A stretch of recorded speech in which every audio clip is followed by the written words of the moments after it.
Okay na, sir. Siya si Kuya. Last passenger ko ngayong gabi. Isa siyang bulag o PWD at isa siyang blind massage therapist. Ano ba yan, sir? Inborn? Simula nung pinanganak ka, wala ka na talaga pakita? Dito napaisip ako sa sitwasyon niya. Parang ang hirap nun, no? Na hindi mo man lang nakita yung paligid man lang. Pero ilang taon ka na ngayon, sir? 23. Sige, 23 years na hindi nakikita yung paligid. Napaisip ako bigla na 23 years na siyang hindi nakakakita. Simulat sa pool, puro dilim lang talaga, no? Pero meron naman ako nakikita liwanag. Puti lang? Paano mo nalalaman na, paano mo nalalaman pag gabi na, gano'n? Gabi o umaga? Sa puntong ito, humanga at napabilib ako sa kanya. Pero pag ganyan, may pinag-aaralan din kayo na ganyan? Ano, diba? May pinag-aaralan din kayo? Pero bilib ako sa mga ganyan, no? Galing niya mag-ilot. Kahit na wala kayo nakikita, pinakikiramdaman niyo lang yung mga katawan ng tao, no? Aminin na natin na isa na rin ako sa madalas nagpapahilot sa mga katulad ni Kuya. Pero ilang taon ka nagmamassage siya ganyan, sir?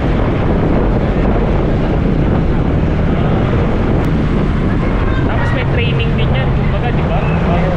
Bago ka nakapagod sa ganyan trabaho. Dito na kwento niya sa akin na na-assign na pala siya sa iba't ibang lugar tulad ng sa Marikina, Manila, at ngayon dito sa Quezon City. Dami mo na rin pala nag-experience, no? Sanay ka na mag-massage. Parang, ang hirap niya, no? Nagkaganito ka, nagko-commute ka ng ganito.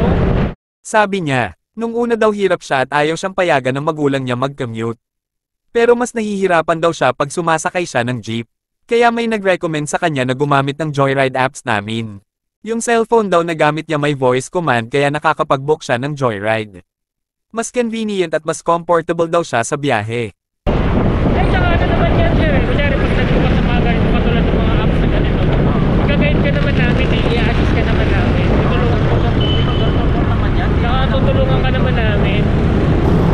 Kamali yung rider. Saka dinala na rider.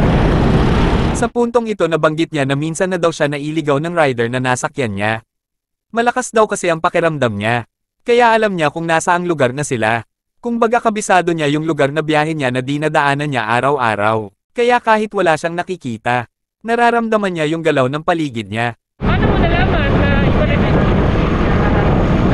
Ay, gano'n? Ito dito, ito dinadaanan natin, ito nararamdaman mo kung nasa na tayo? Yung sabihin mo na talaga, hindi ka pala talagang pwedeng iligaw talaga. Kasi ramdam mo kung nasa na tayo.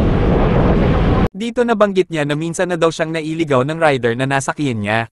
At dahil kabisado niya yung daan ramdam niya na mali na yung dinadaanan nila, kaya kinumprante niya yung rider na sinakyan niya. Bakit nagkamali yung rider? May bakit naman.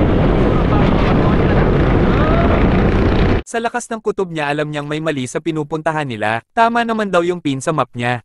Kaya naisip ni Kuya na baka bagong Joyride rider pa lang yung nasakyan niya. Pero may mga rider talaga tumatanggi sa'yo. May mga rider talaga na tumatanggi kung sasakay ka. Pag kunyari, siyempre, nagpong ka, titikapin ka namin. Pag tumatikpin yung rider, tapos nakita yung sitwasyon mo, ano ginagawa sa akin? Sabi ko sa Sabi niya, ilang beses na daw siyang tinanggihang isakay ng rider na nabook niya, hindi niya alam kung bakit pero kaya niya naman daw umangkas. Pero dapat kasi sa mga ganyan sitwasyon, priority dapat kasi yan. Then pag ano kasi sir, para hindi ka mag-doble-doble ng booking. Sa booking kasi natin sir, pwede ka mag-note doon na, kunyari, mag-note ka doon ng PWD ka na, na bulag ka, gano'n. Para alam yung rider na yung ipigapin niya na gano'n yung sitwasyon. Para hindi ka na mag-expect na pag dumating na rider, bukuhan ka kagad. Kasi hindi naman kami pare-parehas na na tulad ko, kahit sino pwede ko isakay. Mag-note, di ba sa namin, pwede ka mag-note doon. Sabihin mo lang, lagay mo lang doon na PWD ka, gano'n. Line po ako. Oo, gano'n. Para kumbaga aware yung rider na darating. Ay, alam ko na gano'n na passenger, gano'n yung sitwasyon. Ako sir,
bilibo ko sa mga ganyan tao eh.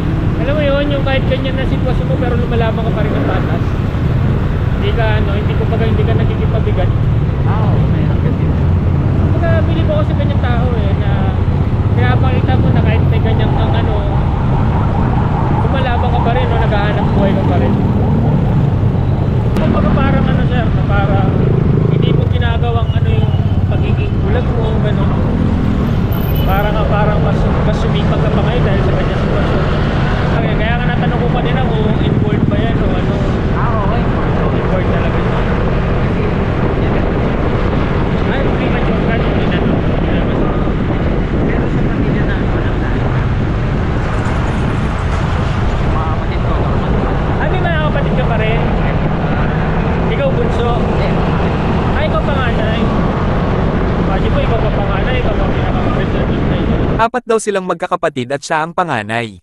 At dahil premature siya pinanganak, simulat sa Paul hindi na siya nakakita. Normal naman daw yung mga kapatid niya. Oo, nakakausap naman kita na maayos eh. Kaya normal naman. Kaya walang dahilan para tanggihan yung booking mo sir. Walang dahilan para tanggihan yung book mo. Okay, hindi ka isakay. Dapat nga mas ano yun, dapat mas priority dapat yung ganyan. Dito sinubukan ko siya, kung totoo ba yung sinasabi niya. Kung talagang malakas ang pakiramdam niya. Alam mo kung nasa na tayo. Oo nga, lusog na tayo. Galing mo siya. Dito hindi ako naawa sa kanya. Bagkus lalo ako humanga at napabilib sa kanya. Kita ko sa mga ngiti niya yung dedication niya sa trabaho niya. Kahit na hindi mo nakikita yung paligid, no? Alam mo nasa lusog na tayo. Kaliwa na lang tayo dyan sa Durian. Oh, yeah. Durian ba? Oo nga, no? Durian Street. Galing. Pero nakapag-aral ka pa, sir? Nakapag-aral ka pa, no? Ano? Hanggang grade 7. Sa school mismo? O sa mga ano? Sa mga... sa school talaga? Hindi sa school ng ano, yung may disability, gano'n. Nung elementary. Sa disability ka na pasok. Buti, no? Buti nakuha mo pa makipagsabayan, no? Meron naman kasi punta tayo. Bagay, mas ano na, no? Hindi rin maganda pag nakakulong ka sa loob ng bahay, eh. Mag-iisip ka lang din ng hindi maganda. Oo, bagay. Lahat ka lang wala ka pa. Oo, mahirap yun, ba? Mahirap pagsalita ng hindi maganda. Ayaw ko pa na. Lahat ng mga ganyan ayaw ko pa na. Oo. Iba yung ano eh, yung pag sinabihan ka ng hindi maganda, tapos sa puso yun eh. Yun yung mga salitang hindi mo makakalimutan. Dadamdamin mo talaga. Diba? Buti nga, ano mo sir, ang sikap mo. Natutusan lang, kompleto ka pa naman sir eh. Ay, bakit ka talaga. Makaunap ng matino eh. Kaya nga. Buti ko kahit pa paano, lumalaban ka ng bata. Sakto tong pin location mo na to. Sakto yan. Doon ka sa may tindahan, nagtitinda ng isda. Sa dulo niyan, kakanan tayo. Ito, may pasukan pa to. Dulo niyan, papasok tayo dito. Kakanan tayo dyan. Kanan? Kanan. Kanan. Dyan lang sa kulay blue kuya. Kulay blue na. Bahay, banda kaliwa. Ito.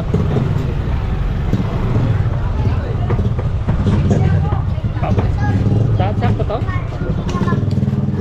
Galing mo, no? Pero wala ka kahit ano, no? Wala ka nang hinagan. Dito nakarating na kami ng safe sa drop-off niya. Ilan taon ka sir? 23? Dito biglang lumabas yung nanay niya para alalayan siya papasok ng iskinita papunta sa bahay nila. May ilang metro pa kasi ang layo mula sa binabaan niya papasok sa bahay nila. Sabi ko wag na niya ako bayaran dahil 120 pesos lang naman yung pamasahe niya kaya libre ko na, pero sabi niya wag. Hanap buhay ko daw ito kaya tanggapin ko daw bayad niya. Salamat sir ha. Thank you. Salamat po sa ulitin. Paglagay ko ng bayad niya sa belt bag ko, tinitignan ko siya habang akay-akay siya ng nanay niya hanggang sa makapasok siya sa loob ng bahay nila. Sa ilang minuto kong nakasama at nakausap si Sir. Ang dami ko natutunan sa kanya. May mga tao talagang mapanghusga pero sa mata ng Diyos pantay-pantay lang tayo. Kung sino pa yung hindi kumpleto at may kapansanan sila pa yung nagsusumikap sa buhay at lumalaban ng patas. Lahat ng tao gusto umangat sa buhay kailangan lang na pagsumikapan at paghirapan ito. Abutin natin ang pangarap na walang tinatapakan at inaargabyadong tao. Laging magdasal at huwag makalimot sa Diyos na may likha.